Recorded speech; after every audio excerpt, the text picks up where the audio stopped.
स्वागत है आप सभी का आपके अपने चैनल यू लर्न क्लासेज में। आज की वीडियो में हम लोग देखेंगे कि जो बिहार बोर्ड की परीक्षा देने वाले विद्यार्थी हैं, क्लास 10 के जो विद्यार्थी हैं, उनके लिए हम 10 इंपॉर्टेंट यानी सब्जेक्टिव क्वेश्चन लेके आए हैं। 2 नंबर वाले सवाल में पूछे जाते हैं, जो कि आपके सेक्शन यानी बी के सवाल है। सेक्शन बी के सवाल है और इनमें से हम लोग जो है 10 सवाल करने वाले हैं, क्योंकि 30 क्वेश्चन आता है, उनमें से आपको जो है 15 सवाल का जवाब देना है। उनमें से आज हम जो है 10 क्वेश्चन की तैयारी करने वाले हैं और ये सवाल बहुत ही इंपॉर्टेंट है और आपके एग्जाम में पूछे गए सवाल इस तरह के सवाल है और इनको हम आज हल करने वाले हैं। तो 10 अलग अलग सवाल है और 10 अलग सवाल को अलग अलग तरीके से हम लोग समझने वाले हैं। तो चलिए वीडियो में बने रहें और शुरू से अंत तक जरूर जुड़े रहेंगे और सारे सवालों को हल कैसे किया जाता है ये जरूर सीखें। ठीक है, आइए आज का पहला सवाल लेते हैं। पहला सवाल अगर देखें तो कहा जा रहा है कि 2 अंकों की एक संख्या एवं उनके अंकों को उलटने पर बनी संख्या का योग 66 है। यदि संख्या के अंकों का अंतर आपको 2 है तो संख्या ज्ञात कीजिए। आइए, कोई दिक्कत की बात नहीं, हम लोग सवालों को हल कर लेते हैं। सबसे पहली बात तो आप हल लिखेंगे और यहाँ पे 2 अंकों वाली संख्या है और पिछली वीडियो में हम बता चुके हैं आपको कि 2 अंकों वाली संख्या को हल कैसे किया जाता है। सबसे पहले हम लोग इसको लेट करेंगे, मानेंगे कि माना इकाई, ठीक है, माना इकाई बराबर में y, या आप x कुछ भी मान सकते हैं। इकाई बराबर में y तथा दहाई बराबर में, है ना, दहाई बराबर में क्या लेंगे, दहाई बराबर में x लेंगे। ठीक है, तो संख्या क्या होगा, तो संख्या आप जानते हैं कि इसका संख्या जो होगा वो हो जाएगा 10x और प्लस में y। ठीक है, प्रश्न क्या कर रहा है, प्रश्न ये कह रहा है कि 2 अंकों की एक संख्या एवं उनके अंकों को पलटने पर बनी संख्या। तो 2 अंकों की एक संख्या, देखिए 2 अंकों की एक संख्या, तो 2 अंकों की जो एक संख्या है वो एक संख्या क्या है, तो 10x और प्लस में y। फिर कह रहा है एवं उसके अंकों को पलटने पर बनी संख्या। इसके अंकों को अगर पलट दे तो यानी जो दहाई है वो इकाई बनेगा, जो इकाई वो दहाई बन जाएगा। तो 10y प्लस में x और इसका योग बोला था इसलिए यहाँ पे प्लस दिए। देखिए यहाँ पे क्या कहा है, योग का मतलब जोड़, इन दोनों को जोड़े हैं तब जाकर ये 66 हो गया। क्या हो गया, 66 हो गया। अब अगर यहाँ पे हम देखें तो आप देखेंगे 10x और यहाँ पे 1x, तो कहेंगे 11x प्लस में 1y और 10y, कहेंगे 11y बराबर में कितना, 66। ठीक है, बराबर में क्या होगा, 66। अब यहाँ पे अगर हम 11 को कॉमन ले ले तो x प्लस में y होगा। ठीक है, बराबर में 66। ठीक है, 66। तो यहाँ से अगर हम इसको रिड्यूस करना चाहें तो रिड्यूस कर सकते हैं। 11 इकाई 11, 11 छाके 66। तो आप कह सकते हैं कि x प्लस वाई बराबर में 6, ये निकल गया। इसको हम कहेंगे समीकरण 1। क्या कहेंगे इसको, समीकरण 1 कहेंगे। अब फिर देखिए क्या कर रहा है, हम यहाँ पे लिख रहे हैं, आप लोग नीचे लिख लेंगे। अब देखिए फिर क्या करेंगे, फिर क्या कहा है वो उस बात पे हम लोग ध्यान देते हैं। अगर यहाँ पे फिर से देखा जाए कहा क्या है, तो यहाँ कहा है कि अंकों का जो अंतर है, क्या कर रहा है, संख्या के अंकों का अंतर, जो संख्या में अंक है यानी x y है, इनके अंतर जो है वो 2 दिया हुआ है। तो x माइनस वाई बराबर में क्या दे रखा है, 2 दे रखा है। तो ये आपका समीकरण 2 हो जाएगा। ठीक है, अब यहाँ से कह रहा है कि वो संख्या ज्ञात करे। तो समीकरण यानी हमारे पास 2 समीकरण आ चुका है, आप इसे आसानी से हल कर सकते हैं। कैसे हल करेंगे, तो कहेंगे समीकरण 1 एवं 2 को जोड़ने पर, समीकरण 1 एवं 2 को, समीकरण है ना, यानी समीकरण 2 को जोड़ने पर, समीकरण 2 जो है जोड़ने पर, तो जोड़ने पर यहाँ पे हम लोग जोड़ देते हैं। समीकरण 1 है x प्लस में y बराबर में 6 और समीकरण 2 है x माइनस वाई बराबर में 2। अगर दोनों को जोड़ेंगे तो 1x 2x बराबर में ये दोनों कट जाएगा, ये क्या हो जाएगा, कट जाएगा। देखिए ये प्लस में ये माइनस में कट जाएगा और 6 2 8 हो जाएगा। अगर 2 से इसको रिड्यूस करें तो 4 बार में, तो कहेंगे x बराबर में 4, x बराबर में 4।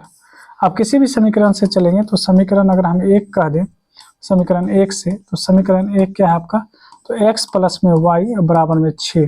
तो यहाँ से अगर हम देखें, क्योंकि x का वैल्यू मेरे सामने है, x का वैल्यू कितना है, तो x का वैल्यू 4 है, 4 प्लस y बराबर में 6।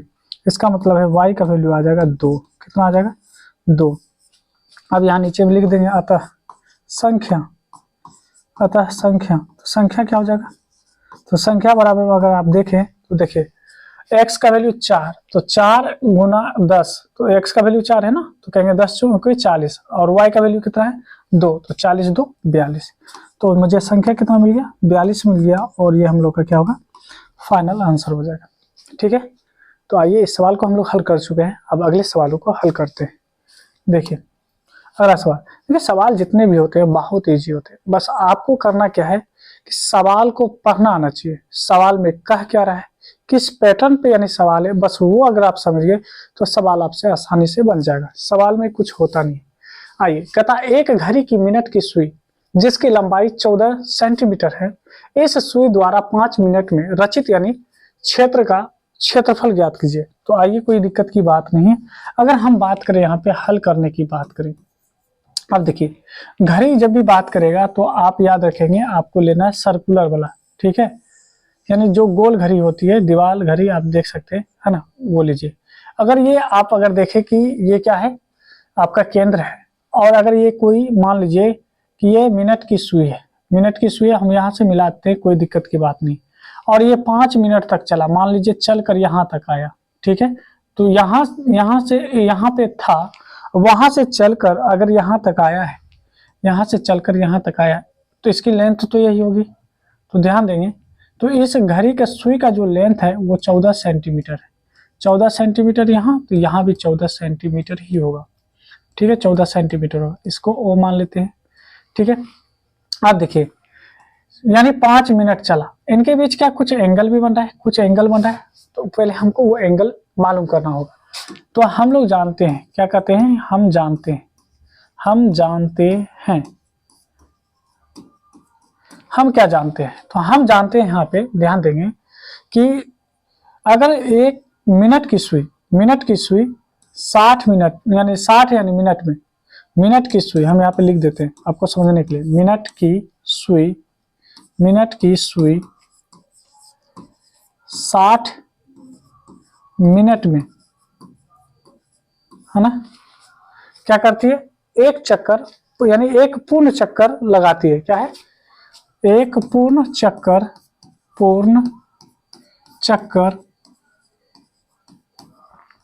लगाती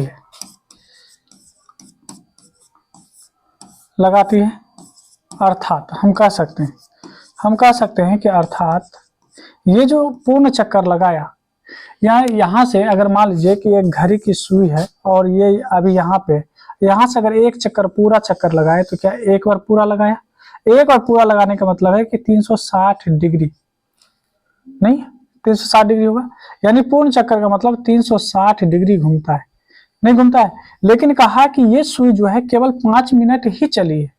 तो पहले तो हम ये देखेंगे कि 1 मिनट में कितना एंगल बनाएगा, तो 60 से अगर आप डिवाइड करेंगे तो 6 यानी डिग्री, यानी 1 मिनट में अगर देखा जाए यहाँ पे यानी करेंगे मतलब अगर वो एक पूर्ण चक्कर लगाएगा तो 360 डिग्री, अगर हम कह दे यहाँ पे 360 डिग्री एक पूर्ण चक्कर में, अगर कह दे 1 मिनट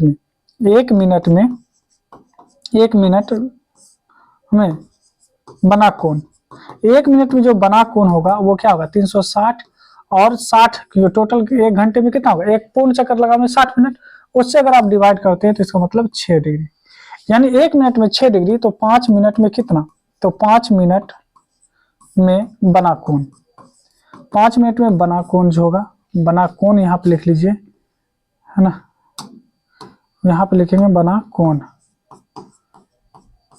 बराबर का चिन्ह, तो यहाँ बना कोण जो हो जाएगा, बना कोण कितना होगा, तो आप कहेंगे 5 गुना 6, क्योंकि 1 मिनट में 6, तो यह आप बताएंगे 5 मिनट में कितना, 5 छके 30 डिग्री, 5 छके 30 डिग्री, यानी यहाँ एंगल जो बन रहा है 30 डिग्री का बन रहा है। अब हम और आप जानते हैं कि त्रिज्यखंड का क्षेत्रफल क्या होता है, तो त्रिज्यखंड का क्षेत्रफल आप अगर जानते हैं तो लगा दीजिए, त्रिज्यखंड, ठीक है, त्रिज्यखंड का क्षेत्रफल, त्रिज्यखंड का जो क्षेत्रफल होता है वो कितना होता है, देखिए त्रिज्यखंड का क्षेत्रफल होता है थीटा बटे 360 डिग्री और पाई आर स्क्वायर। आप यहाँ पे देखेंगे थीटा की जगह पे 30 डिग्री आया है और 360 डिग्री पाई का वैल्यू 22/7 और आर स्क्वायर अगर देखें, यहाँ पे अगर हम आर स्क्वायर देखें तो आर स्क्वायर क्या हो जाएगा, ठीक है। यहाँ पे अगर हम आर स्क्वायर देखेंगे तो क्या हो सकता है, ध्यान देना। आर की जगह पे देखिए कितना दिया, 14 दिया है, तो आर स्क्वायर यानी यहाँ पे लिखेंगे 14 × 14, यानी 2 बार आप कर दीजिए। स्क्वायर का मतलब ये तो यही होता है 30, 12 बार में लग जाएगा, है ना। 30 को 12 बार पढ़ेंगे तो 360 होता है। अब अगर हम 7 से काटे तो 7 दूना 14, 7 दूना 14, 2 से काटेंगे तो 6 दूना 12, फिर अगर हम 2 से काटे 2 तिया 6, 2 सते 14, नहीं हो जाएगा। अब अगर इसको मल्टीप्लाई करें तो 22 × 7 100 हो जाएगा आपको 54, और नीचे में क्या रह गया 3, और ये हो जाएगा सेंटीमीटर स्क्वायर। और ये हम लोग का क्या होगा, फाइनल आंसर हो जाएगा। क्या हो जाएगा, ये हम लोग का फाइनल आंसर हो जाएगा। तो याद रखिएगा, तो एक घड़ी की जो मिनट की सुई है जिसकी लंबाई 14 सेंटीमीटर है, वो 5 मिनट में जो है 154 बटे जो है 3 सेंटीमीटर स्क्वायर जो है क्षेत्रफल को क्या करेगी, रचित करेगी, ठीक है।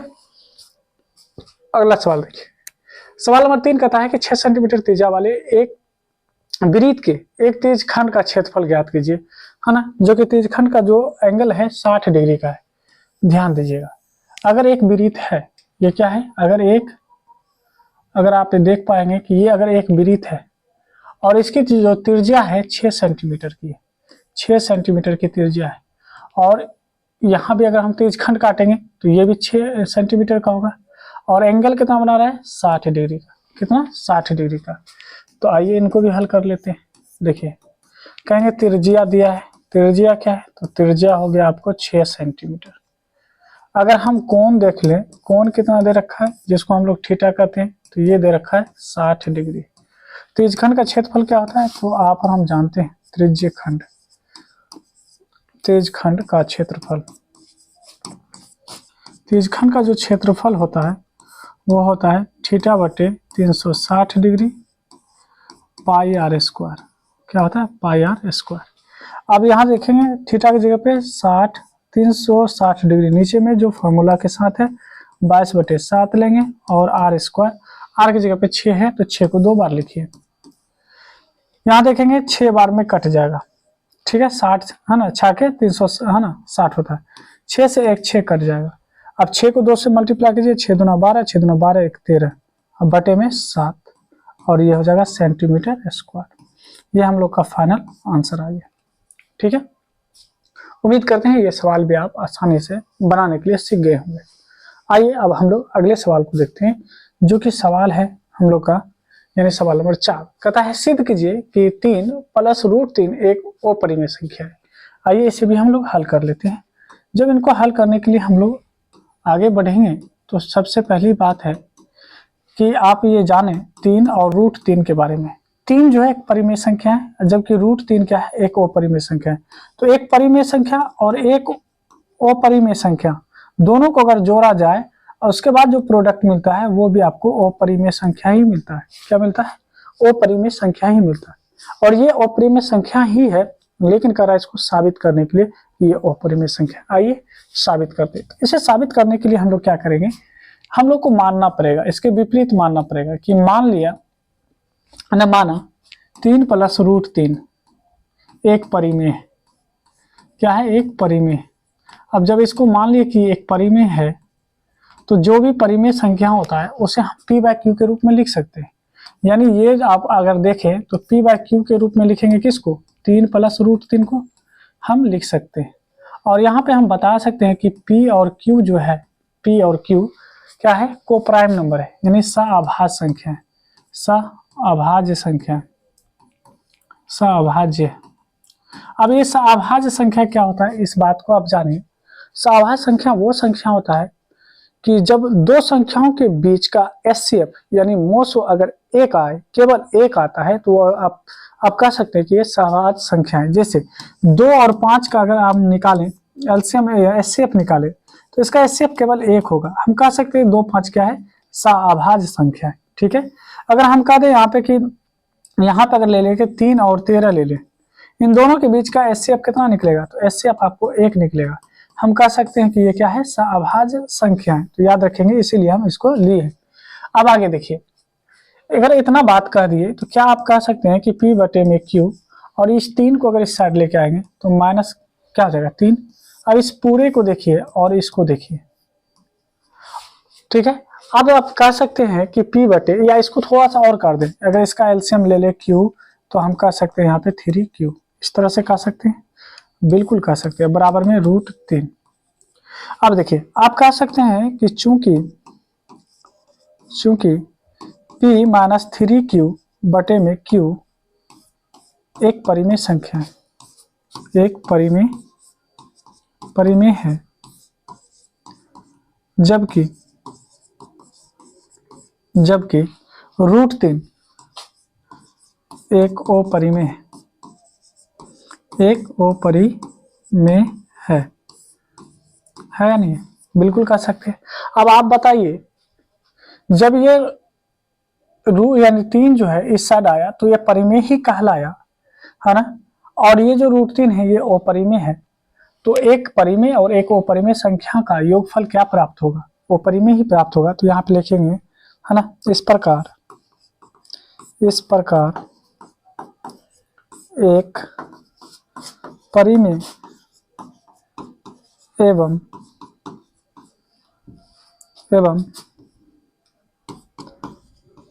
एक अपरिमेय संख्या का अब देखिए, अगर जोड़ है तो यहाँ पे लिखेंगे योग अपरिमेय, ठीक है, संख्या प्राप्त होता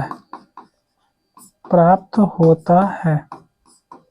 जब इतना हो गया, अब हम आखिरी यानी लाइन लिखने वाले हैं, इसके नीचे आप भी लिखेंगे, ठीक है। हम इसको यहाँ पे लिख देते हैं, ठीक है। जो बात हम नीचे लिखने वाले हैं, है ना, हम यहाँ पे लिख रहे हैं, आप लोग नीचे लिखेंगे अतः हमारा मानना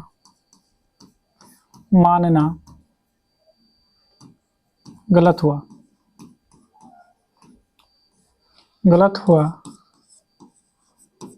क्या गलत हुआ कि हम परिमेय मान लिए थे, है ना, गलत हुआ। 3 प्लस √3 एक अपरिमेय संख्या है, अपरिमेय संख्या है। और इस तरह से ऐसे सवालों का जवाब आप दे सकते हैं, ठीक है। इस तरह का सवाल अगर आ जाए तो आप आसानी से ऐसे सवालों का जवाब दे सकते हैं, ठीक है। आइए अब आगे बढ़ते हैं। अगला सवाल देखेंगे, सवाल नंबर 5। तो कहता है एक थैले में 3 लाल गेंद, यानी 3 लाल और 5 काली गेंद है। इस थैले में से एक गेंद यादृच्छिक निकाली जाती है। इसकी प्रायिकता क्या है कि गेंद यानी 1 नंबर में लाल हो, 2 में कराए लाल नहीं हो। आइए ऐसे सवालों को जब हल करेंगे तो हम क्या लिखेंगे। तो ऐसे सवालों को हल करने के लिए हम सबसे पहले क्या लिखेंगे, यहाँ पे हल लिखेंगे और कहेंगे, है ना, लाल गेंद की संख्या, लाल गेंद की संख्या, लाल गेंद की जो संख्या है ये आपको दे रखा है 3। काली गेंद की संख्या कितना है, 5, ठीक है, क्या है 5। अब देखिए हम आगे क्या करेंगे, अगर कुल गेंद पूछे आपसे कि कुल गेंद कितना, कुल गेंद की संख्या, कुल गेंद की संख्या बराबर में 3 जोड़ 5 बराबर में कितना हो जाएगा, 8। कुल गेंद कितना होगा, 8। अब आपसे पहले में देखेंगे, पहले सवाल में कह रहा है कि लाल गेंद की प्रायिकता, तो यहाँ पे कहेंगे यानी P4 प्रायिकता होता है ना, या कह दे कि लाल गेंद की प्रायिकता।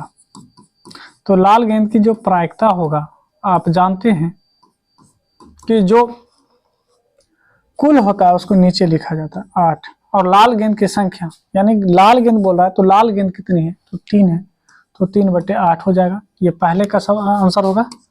दूसरा देखेंगे तो कहता है लाल गेंद, लाल गेंद, ठीक है,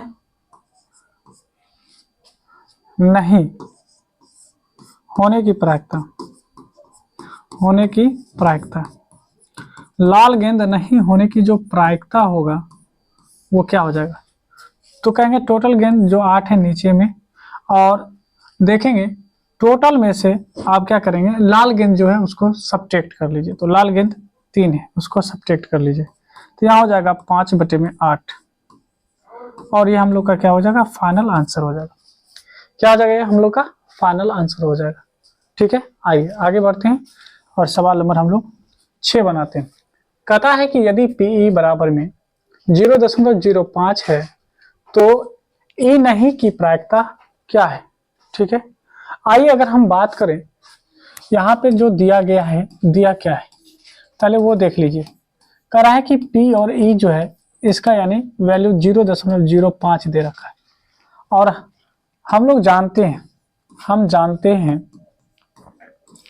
जानते हैं कि प्रायिकता का जो मान होता है वो क्या होता है, यानी PE और प्लस में PE नोट, ठीक है, PE नोट, इसको इस तरह से भी दिखाया जाता है, बराबर में 1 होता है। ठीक है, अब यहाँ पे देखें तो PE का वैल्यू क्या दे रखा है, PE का वैल्यू देखेंगे तो 0.05 दे रखा है, और PE नोट जिसको नहीं कहते हैं इसका वैल्यू मालूम करना है।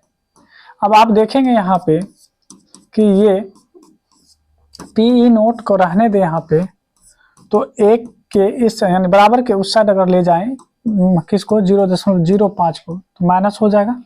जैसे 1 में से आप 0.05 को माइनस करते हैं तो 0.95 आ जाएगा। क्या आ जाएगा, तो PE नोट का जो वैल्यू हो जाएगा वो क्या हो जाएगा, वो हो जाएगा आपको 0.95, और ये हम लोग का फाइनल आंसर हो जाएगा।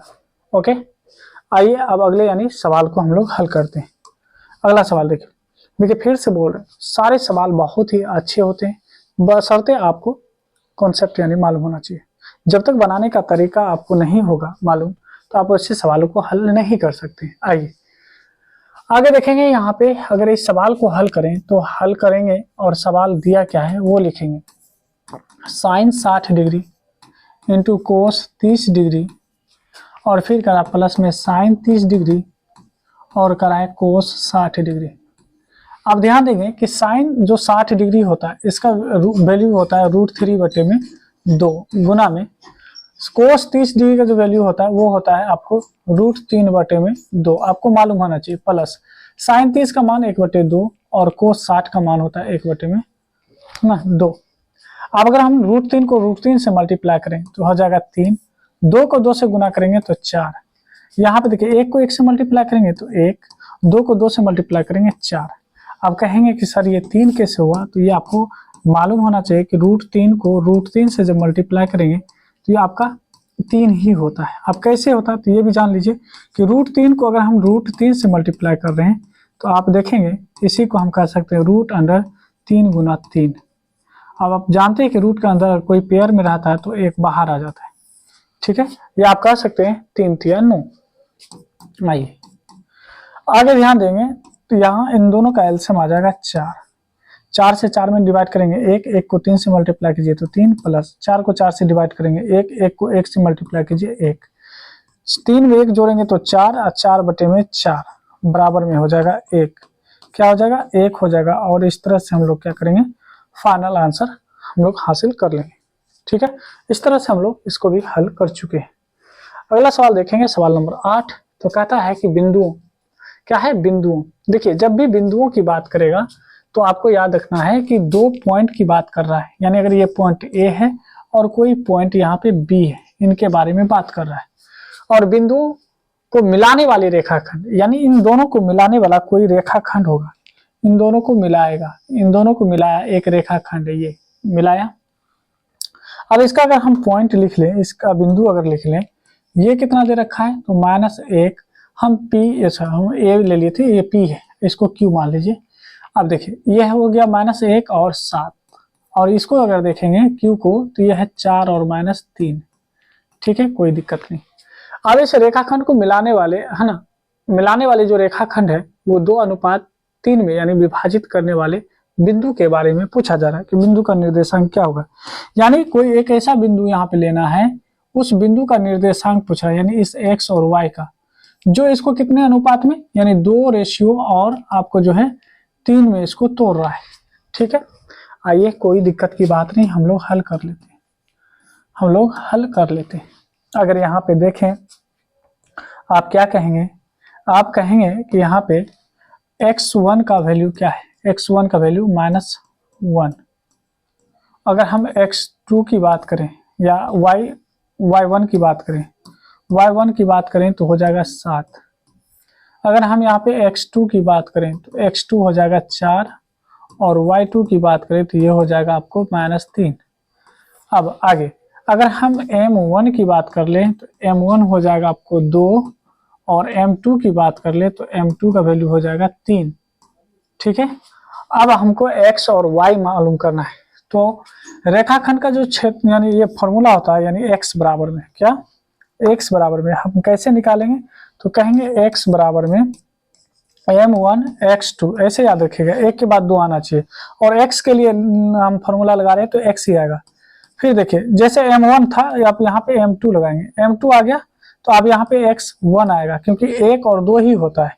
नीचे में लिखेंगे m1 प्लस में m2, m1 प्लस में m2 लिखेंगे। ठीक है, अब जरा सा अगर ध्यान दें यहाँ पे, तो आप कहेंगे m1 का वैल्यू क्या है 2 गुना, है ना, x2 का वैल्यू है 4।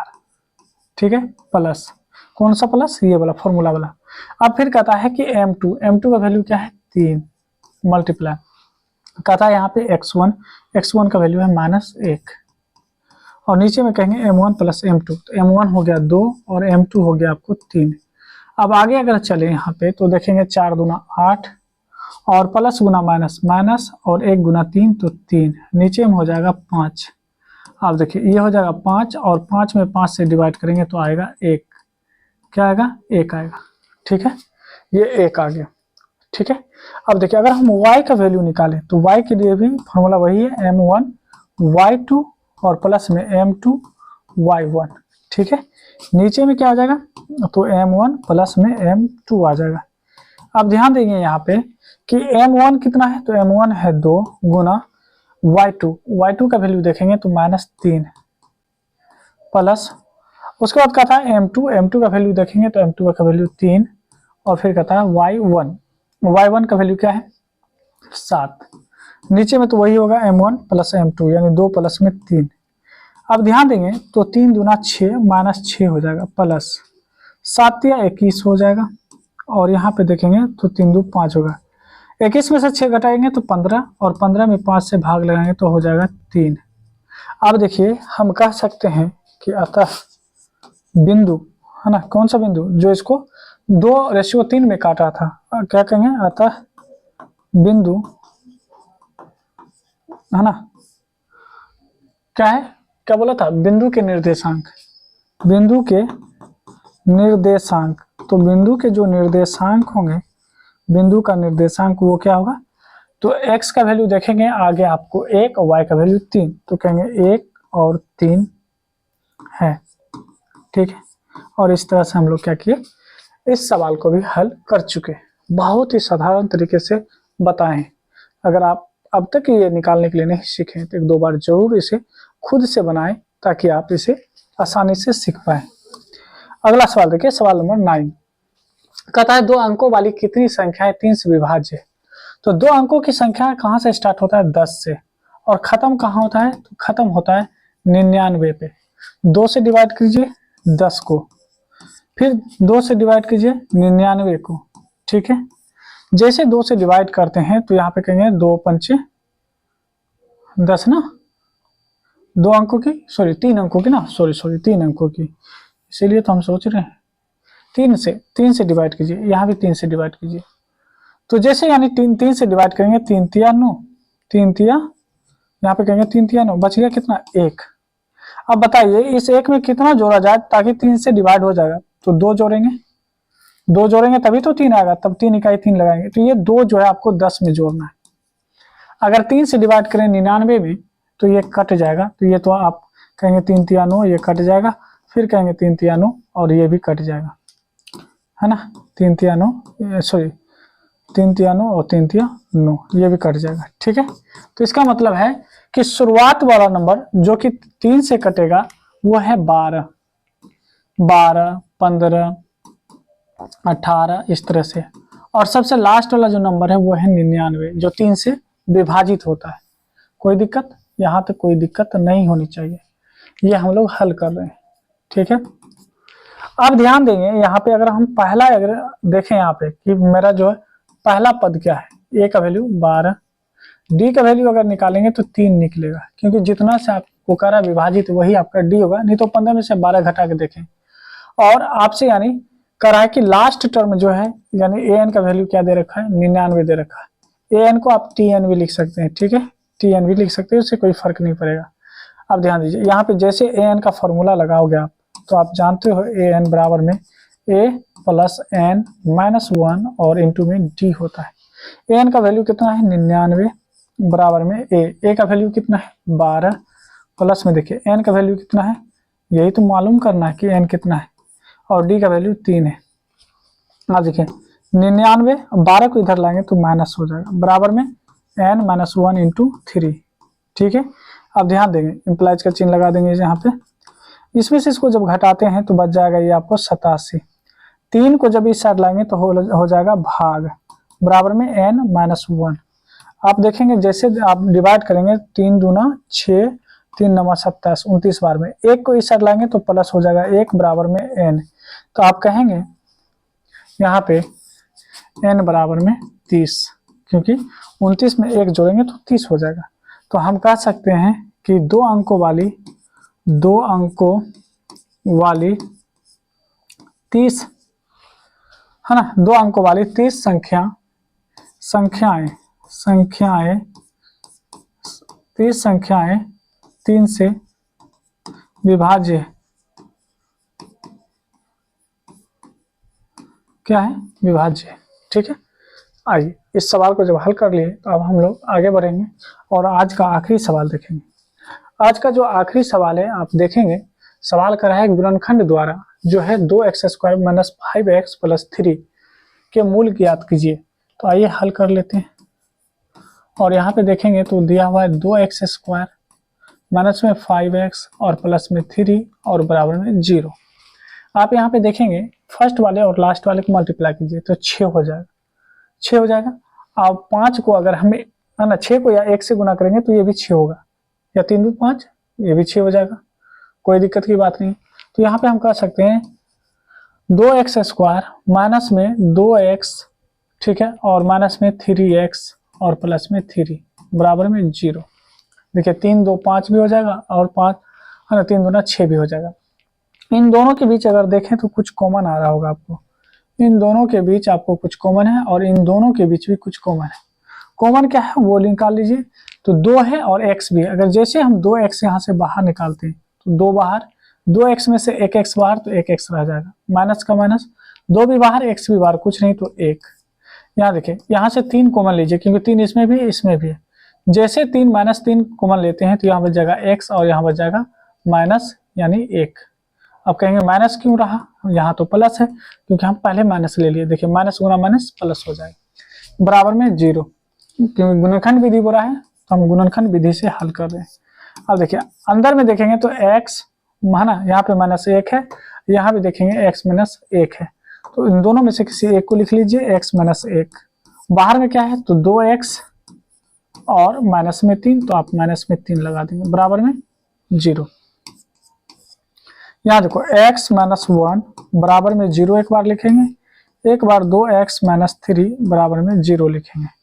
यहाँ देखिए x बराबर में क्या हो जाएगा 1, ठीक है, और यहाँ पे देखिए 2x बराबर में 3 को उधर भेजेंगे तो प्लस में, तो x बराबर में क्या हो जाएगा तो कहेंगे 3/2, ठीक है। तो हम कह सकते हैं अतः x बराबर, x का जो वैल्यू आया एक आ गया 1, दूसरा आ गया 3/2, ये आंसर आ गया। ठीक है, ये क्या हो जाएगा, आपका फाइनल आंसर हो जाएगा। तो आज के वीडियो में हम लोग जो है 10 सवाल को हम लोग बड़े ही इत्मीनान से हल किए और उम्मीद करते हैं कि आप लोग भी जरूर इस सवाल को आप सीख चुके होंगे कि कैसे हल किया जाता है। तो इसी तरह के यानी सॉल्यूशन के लिए, इसी तरह के यानी सवालों का हल के लिए आप हमारे चैनल से जुड़ सकते हैं। और अभी तक नहीं जुड़े तो चैनल को सब्सक्राइब कर लें और वीडियो को लाइक भी करेंगे, दोस्तों और में भी शेयर जरूर कीजिए।